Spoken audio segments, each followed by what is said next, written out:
Good morning my dear kids. Welcome to my kids garden.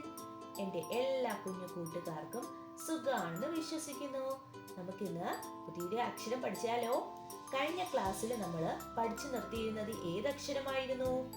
യാ അല്ലേ? ഏതക്ഷരമായിരുന്നു? യാ. എൻ്റെ എല്ലാ കുഞ്ഞുമക്കളും നല്ല വൃത്തിയായിട്ട് യാ എന്ന് പറയുന്ന അക്ഷരം എഴുതി പഠിച്ചെന്ന് ഞാൻ വിശ്വസിക്കുന്നു. യാ എന്ന് പറയുന്ന അക്ഷരം ഇച്ചിരി ടഫാണ്. നല്ലതുപോലെ എഴുതി പഠിക്കണമെന്ന് ഞാൻ നിങ്ങളോട് പറഞ്ഞിരുന്നു. എല്ലാവർക്കും ഓർമ്മയുണ്ടോ ഞാൻ പറഞ്ഞത്? ഓക്കെ, നമുക്ക് ക്ലാസ്സിലോട്ട് കടക്കാം. ഇന്ന് നമ്മൾ പഠിക്കാൻ പോകുന്നത് ര. ഏതാണ്? ര. ര എന്ന് പറയുന്ന അക്ഷരം ഞാൻ നിങ്ങളെ പഠിപ്പിച്ചിട്ടുള്ളതാണ്. നിങ്ങൾക്ക് ഓർമ്മയുണ്ടോ എന്നറിയില്ല. നമ്മൾ ഫസ്റ്റ് പോർഷൻ പഠിച്ചു. ഫസ്റ്റ് നമ്മൾ മലയാളം ബേസിക് സ്റ്റാർട്ട് ചെയ്തപ്പോൾ ഞാൻ പഠിപ്പിച്ചിട്ടുണ്ടായിരുന്നു ര എന്ന് പറയുന്ന അക്ഷരം. അതിനെ കുറിച്ച് അപ്പോൾ കൂടുതലൊന്നും പറയണ്ടല്ലോ. എങ്ങനെയായിരുന്നു ര എന്ന് പറയുന്ന അക്ഷരം ഞാൻ പറഞ്ഞു തന്നത്? ശ്രദ്ധിച്ചേ, എങ്ങനെയായിരുന്നു? ആദ്യം നമ്മളൊരു റായിനെ എഴുതി, എന്നിട്ട് കറങ്ങി അകത്തോട്ട് വരണം. അപ്പം ഏതക്ഷരമായി? ര. ര. ര അല്ലേ? ര. ഓർമ്മയുണ്ടോ എല്ലാവർക്കും?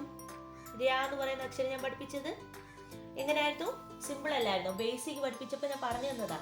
ആദ്യം നമ്മളൊരു റായിനെ എഴുതി കറങ്ങി അകത്തോട്ട് വരുമ്പം ര. ര എന്ന് പറയുന്ന ഒരു അക്ഷരമായി മാറി. എല്ലാവർക്കും ഓർമ്മയുണ്ടോ? ഓക്കെ, എളുപ്പമല്ലേ? അപ്പൊ ഇതിനെ കുറിച്ച് ഞാൻ കൂടുതൽ പറയണോ? നിങ്ങൾക്ക് എളുപ്പമുള്ള അക്ഷരമാണ്. റ, ര, ത, ന ഇതെല്ലാം ബേസിക് പഠിപ്പിച്ചപ്പോൾ പഠിച്ചതല്ലേ? ഈ റായിനെ എഴുതിയിട്ട് റാ വന്നിട്ട് അകത്തോട്ട് കയറ്റപ്പം രായായിട്ട് മാറി. ഇത്രയേ ഉള്ളൂ. Okay okay. അപ്പൊ ഏതൊക്കെയാ നമ്മൾ പഠിച്ചേ? പാഫ, ബാഫ, മ, യ, ര. ഇത്ര അക്ഷരങ്ങളാണ് നമ്മൾ പഠിച്ചിട്ടുള്ളത്. ഓക്കെ അല്ലേ? അപ്പൊ നമുക്ക് ടൂലയിലൊന്ന് എഴുതി നോക്കാം.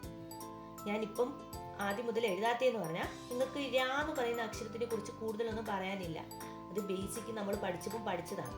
അതുകൊണ്ടാണ് നമുക്ക് ടൂലയിൽ എഴുതപ്പം പാൽഫ, ബാഫുമ എല്ലാം കൂടെ ഒരുമിച്ച് എഴുതാം. ഓക്കെ, ടൂലയിൽ എഴുതാൻ നോക്കാം. ടൂലയിൽ നമുക്ക് ര എങ്ങനെ എഴുതുന്നതെന്ന് നോക്കാം. എങ്ങനെയാണ്? നമ്മള് റായിനെ എഴുതുന്നു, എന്നിട്ട് കറങ്ങി വരുന്നു. ര. രണ്ട് ലൈനിലും ടച്ച് ചെയ്ത് നിൽക്കും. എളുപ്പമല്ലേ? ര. എന്താണ്? ര. ര. ഓക്കെ, ഇത്രയേ ഉള്ളൂ. ഇനി നമുക്ക് ആദ്യം മുതൽ എഴുതാം. ഓക്കെ, സ്റ്റാർട്ട് ചെയ്യുവാണേ. നമ്മൾ ഫസ്റ്റ് പഠിച്ചതായിരുന്നു പാ. പാ എങ്ങനെയായിരുന്നു? കുഞ്ഞ് റായിനെ എഴുതി നീട്ടി മേളോട്ട് വന്നു. പ. നെക്സ്റ്റ് പഠിച്ചത് ഫ. ഇങ്ങനെ കുഞ്ഞ് റായി എഴുതി പാ അണക്ക് എഴുതിയിട്ട് കറങ്ങി ഇങ്ങ് വരണം. അപ്പൊ ആരായി? ഫ. അടുത്ത അക്ഷരം ഏതാണ്? ബ. ബ എങ്ങനെയാണ്? കുഞ്ഞ് റായിനെ എഴുതി കറങ്ങി വലിയ റാ വന്നു, വീണ്ടും വലിയ റാ വന്നു, നീട്ട് വന്നു, മേളോട്ട് വന്നു. ബ അല്ലേ? നെക്സ്റ്റ് പഠിച്ച ഏതാണ്? ഫ. എങ്ങനെയാണ്?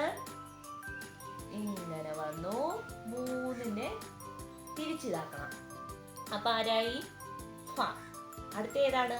മാ. മാ എങ്ങനെയാണ്? നമ്മൾ പൂ പോലെ ഇങ്ങനെ വരച്ചിട്ട് ഇങ്ങോട്ട് നീട്ടിട്ട് ഇത് ടച്ച് ചെയ്യണം. അപ്പൊ ആരായി? മാ. ഓക്കെ. പിന്നെ നമ്മൾ കഴിഞ്ഞ ക്ലാസ്സിൽ പഠിച്ച ഏതാണ്? യാ.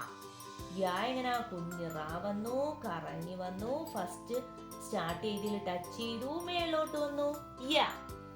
അടുത്ത ആരാണ്? രാ. റാ കണക്ക് വന്നു, അകത്തോട്ട് വന്നു. രാ. അപ്പൊ എന്റെ കൂടെ പറഞ്ഞേ. പറഞ്ഞേ. പാഫ, ബാഫ, മാ, യ, ര. ഇത്രയും അക്ഷരങ്ങളാണ് നമ്മൾ പഠിച്ചത്. അപ്പൊ നിങ്ങൾ എന്റെ കൂടെ പറഞ്ഞേ. ആദ്യം മുതല് വ്യഞ്ജനാക്ഷരങ്ങളിലെ ആദ്യത്തെ അക്ഷരം ഏതാണ്? കാ അല്ലേ? കാ എന്ന് പറയുന്ന അക്ഷരം പറഞ്ഞേ. കാഖ, ഗാഖ, ങ, ചാച്ച, ജാച്ച, ഞ, ഡാഠ, ഡാഠ, ണ, താഥ, ദാഥ, ന, പാഫ, ബാഫ, മ, യ, ര. ഓക്കെ അല്ലേ? എൻ്റെ കുഞ്ഞുമക്കൾക്ക് ഓക്കെ ആണല്ലോ? അപ്പൊ നല്ല വൃത്തിയായിട്ട് പഠിക്കണേ. നമുക്ക് ഈ അക്ഷരങ്ങളെല്ലാം പഠിച്ചു കഴിഞ്ഞതിന് ശേഷം വാക്കുകൾ പഠിക്കണം. അപ്പൊ എൻ്റെ കുഞ്ഞുമക്കൾ ഇതെല്ലാം അക്ഷരങ്ങൾ വൃത്തിയായതിനു ശേഷം മാത്രമേ നമുക്ക് വാക്കുകൾ സ്റ്റാർട്ട് ചെയ്യാൻ പറ്റൂ. ഓക്കെ അല്ലേ? Okay okay. അപ്പൊ എന്തോ ചെയ്യുക?